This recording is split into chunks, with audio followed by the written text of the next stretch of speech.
everyone, and welcome to Twitch Tales. So what is Twitch Tales? Twitch Tales is an interactive Dungeons & Dragons game run by me, Robert Hartley GM, over on twitch.tv/Robert Hartley GM. We have an episode usually every other Sunday if we're not between seasons, and it is a solo campaign, meaning that there is a single player. But the thing that makes Twitch Tales a little different is that that single player is made up of a hivemind collective of everybody in the chat at that time. So for instance, you see beneath me the neurons. Say hello, neurons. These neurons make up the brain of the main character. You'll see in the overlay that we're currently on that we are in the character of Noodle. Noodle is the character for a mini-series that is about to start. Apis Hive is the other character from the sort of main story, the Team B story, where Apis Hive is a hill dwarf ranger / fighter. Noodle is a drunken master monk. And so all of the people in the chat during a Twitch Tales session get to contribute to the actions of what Noodle does, or what Apis does.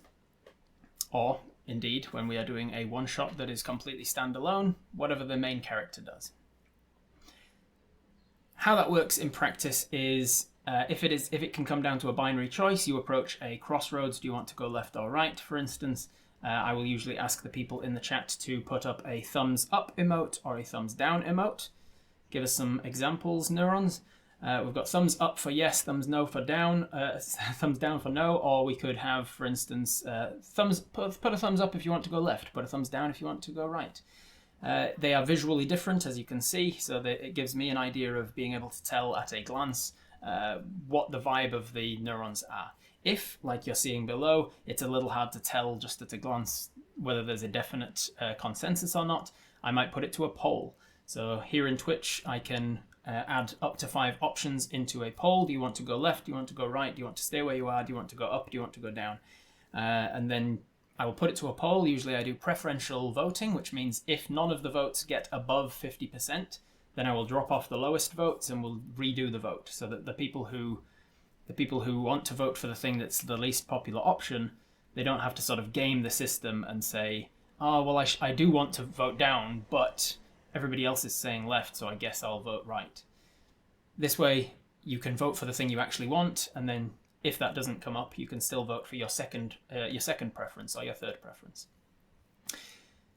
If, however, it's an option that requires even more than 5 particular options, so for instance, combat, where you could attack with a dagger, you could attack with a sword, you could attack with a bow, you might not want to attack at all, you might want to dodge, or you might want to run, or you might want to hide over there, or you might want to take the help action, or you might want to take off your shoe and beat the zombie with it.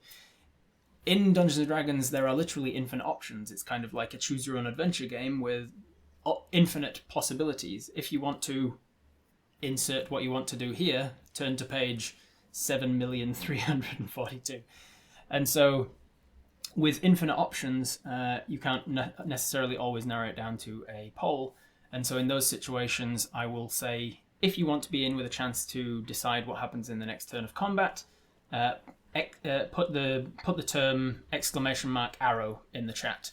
And then I will wait for enough people to type in the code word, and then I will draw it as a random giveaway from my Nightbot. And of the people who have opted in to being part of that decision, it will draw one of them at random, and that person gets full control. That neuron becomes suddenly like the forefront of the mind. They can decide what's going to happen with the character for that moment. Of course, I'm still here. I'm still game mastering. I'm still the referee there, so there's no risk of somebody completely trolling and deciding, oh, the character just decides to do something completely random. I'm always there as a way of vetoing if somebody's trying to troll or make the chat angry at them.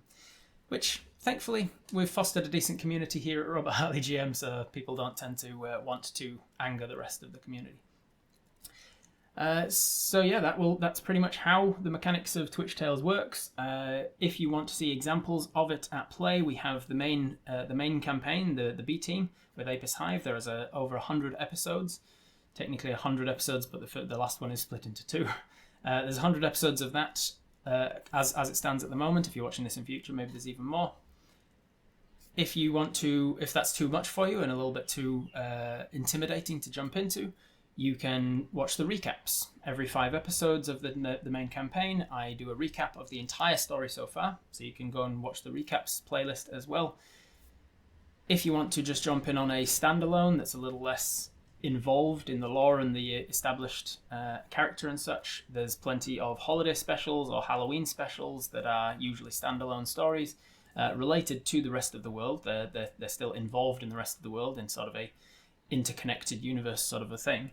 But they can be enjoyed without needing to have watched everything up to this point. You can also see a couple of standalone mini campaigns already. I did one I did a one shot for raising funds for a charity once. We've also done one where we were an artificer tabaxi, a snow leopard, which was a very fun episode as well. So hopefully understanding what Twitch Tales is, you might pique your interest into wanting to join in. If you are in chat during a Twitch Tales stream, there is no obligation to actually contribute as well. There are plenty of people who enjoy Twitch Tales just by lurking, just by being in the chat, just by showing their presence without actually contributing to any of the votes, and that's perfectly fine as well. So there's no obligation to join in if that freaks you out or makes you anxious. You can always jump into Twitch Tales just as a lurker at first, watch for a couple episodes or even just like an hour or so to just get the feel for the character, get the feel for what it's like, and then start contributing little by little when it feels less intimidating to do so. Also, the people in the community tend to be very welcoming to newcomers. A lot of people, their very first time playing Dungeons & Dragons was during Twitch Tales. So it's a safe place to try something new, try something out. So I hope you join in next time we do a live episode over at twitch.tv/Robert Hartley GM. And if not, enjoy them right here on YouTube. Bye for now. Did you know that the Twitch Tales campaign is also available as a podcast? Check out the links in the description if you prefer to just listen.